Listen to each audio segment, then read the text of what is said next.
Ladies and gentlemen, welcome back. As much as the Premier League season has started, Serie A season has started, James LaLiga season has started as well. And what we think is probably going to be the best team in the world and favourites for the Champions League, favourites for La Liga, favourites for winning everything they're in this year, Real Madrid.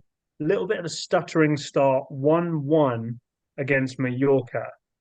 You sign Endrick, you sign Kylian Mbappe, you've got all these brilliant players, some players are back from injury. Oh, it's just one game. We're not saying that it's over for Real Madrid. What did you take from that game? Do you think this team needs a bit of time? Or really, because of the quality in that team, should they just be hitting it from the first game? I feel like when you look at the quality, you automatically think it's over and all that sort of stuff. Then we expect them to win this, we expect them to win that. But this is football we're talking about. This ain't no video games, this ain't no putting in easy modes. For all the talk that is that we all do, you have to go out on the pitch and perform, and people think everything's gonna be a seamless move, and by the looks of it, Jack, it ain't gonna be a seamless move. We all spoke about how the fact how you have three top quality players who all operate and all play their best football on the left hand side. And just to see just the balance in the amount of times you've seen snapshots of literally Rodrygo, Mbappe, Vinny, literally all standing on that left hand side area with no player picking up other areas. It's going to be difficult, and it's going to be a mental slog. And I think those things about Ancelotti coming out after to me, like after the game, talking about how he was unhappy with certain players, and really like Ancelotti's always seemed to be a calm guy. He seemed really angry like what he seen. Maybe he felt players were moving a bit selfish, but I do think this is gonna take time completely.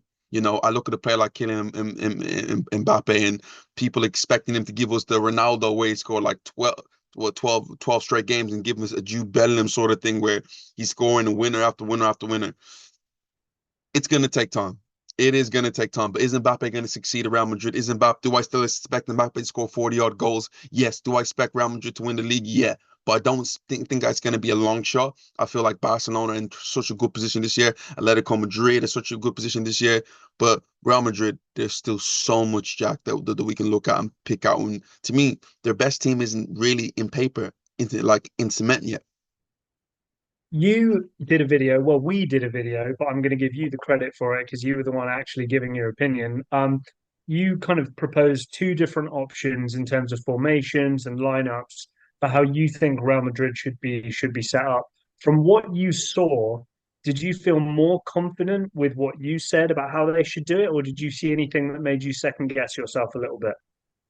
Jack, listen, it was 50-50. The only issue that I had with Real Madrid that they were doing a lot was spamming a lot of crosses into the box, like getting the fullbacks forward and putting crosses into the box. And get it, they work wide channels because they have some of the best wide players in the world. But when you ask them wide players to get into the box and score goals, granted that they do have the ability to do that, but that's not their stuff. They don't have a Benzema, they don't have Marcelo, they don't have a Cristiano Ronaldo. I know putting Marcelo and Cristiano Ronaldo in the same one, but they don't have that sort of presence in the box like that. And me seeing Real Madrid just really span crosses it into the box is not really a thing. I feel like there was a little clip that showed Real Madrid playing a bunch of little 1-2s around the area with 10 men around the box.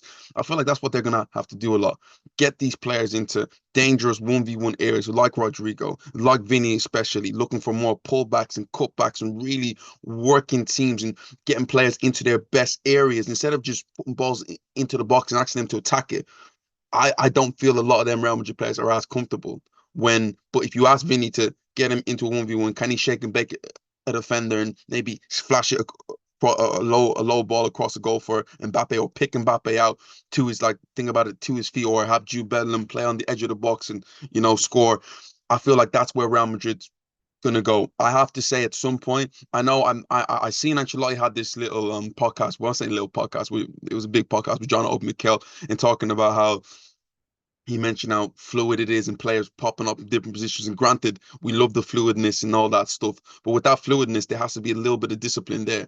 If you have all these fluid players, yet going into one area, and like Real Madrid want to switch that ball, and especially with the way teams set up with them, if you don't have an like alternative to switch the ball on the opposite side, Jack, there's literally nowhere to go. So that fluidness, is going to need that bit of discipline, and also is going to need that sacrifice for some players. Rodrygo, you've seen the amazing goal he was able to score off the left-hand side, which we know he operates the best in.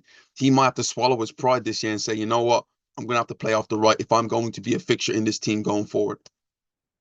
So we've talked about the attacking talent, and I think you've already covered the profile of the attacking players is very, very similar in many ways. There's a lot of players who want to do the similar kind of thing.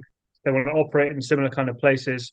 Are Real Madrid missing a trick here a little bit, not having an out and out number nine? Like, I'll give you kind of a silly example, but I'm kind of half serious.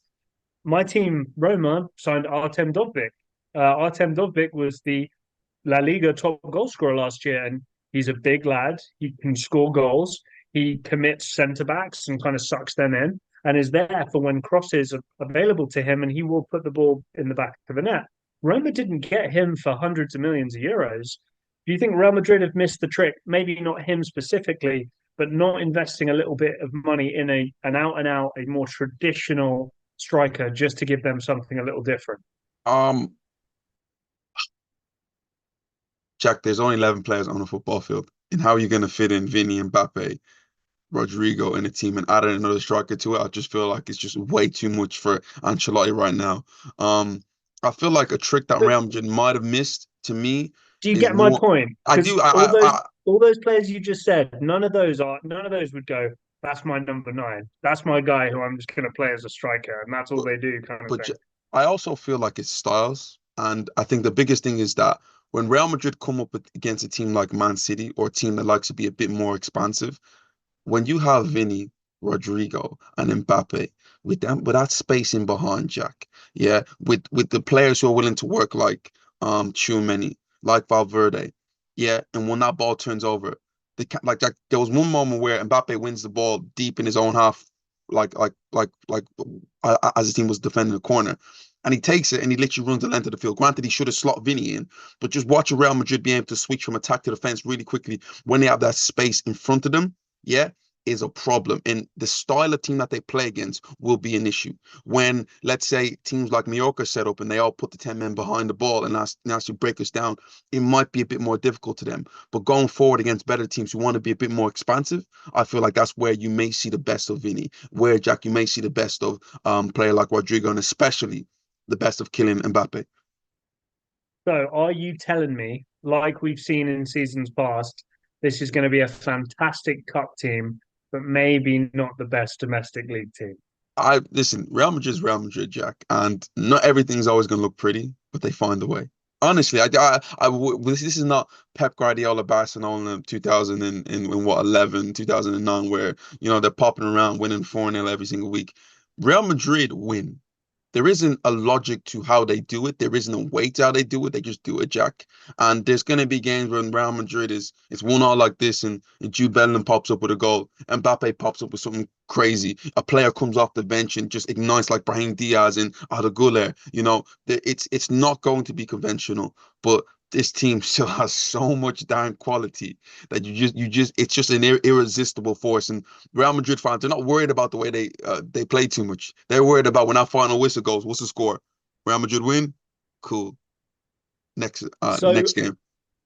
I don't know if we fully covered this when we did kind of what their formation might be going into the season. What are your expectations for Real Madrid this year? Is it well, you have to win everything or you're a failure, or do you let them off? Do you expect either La Liga or the Champions League, and that's got to be considered a good season? Where are you at with your expectations? I think with Real Madrid right now, I think the expectations have always been everything, Jack. It's just losing a game is like the end of the world for this football club. My expectations this year is Champions League is always a thing, but I feel winning back-to-back La Liga titles, I think is massive. They haven't done that since 2000 and what 2007, 8 season. So I think for them, it's a must for them to go back-to-back and like win La Liga titles, especially under this regime of the last 15 years where Barcelona have been dominant like in their league. We know how dominant Real Madrid have been in the Champions League, but in their own league, they haven't had that dominance. Therefore, so for them to win back-to-back league titles is a must. But Real Madrid expecting to win every game and every trophy that they're in, Jack. That's just the expectation of the football club. So we'll keep on expectations. This will be my last one for you. You said after one game, okay, 1-1, it's going to be unconventional, it's going to take some time. What time should Real Madrid fans start getting a little bit worried if they keep getting these kinds of results?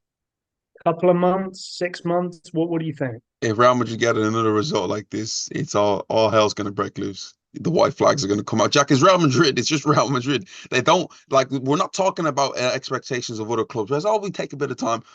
Real Madrid, you win. They don't sign the best player in the world, Kylian Mbappe, and expect to take time. These these guys expect to win trophies. These guys have seen Cristiano Ronaldo, Raul, like all these unbelievable football players come to the club and be successful. They expect this group who've already been successful to keep on going and keep on being successful. And Jack, secondly, like I think Barcelona, I think are gonna have a really, really good season. So for them dropping points again against, let's say Barcelona win, they drop points again. That's what that's I could be 4 points that they've dropped already behind Barcelona. That's difficult. Yeah, no matter what, I get it's still early, but it's La Liga, and you know what Barcelona can be like if they can get the ball rolling. So, what time? There is no time, Jack. Get the job done now. That's what they do. Guys, you've heard James's thoughts on Real Madrid's opening game of the season and how they're looking going forward, their expectations. Real Madrid should have won the game as of yesterday, as of the week before, as of a month before. They should be on it, on it, on it. You know, the high expectations of a club of this caliber. Let us know your thoughts in the comment section below. Drop a like on the video if you like what you've seen, and don't forget to hit that subscribe button. Until next time, me and James, we will see you.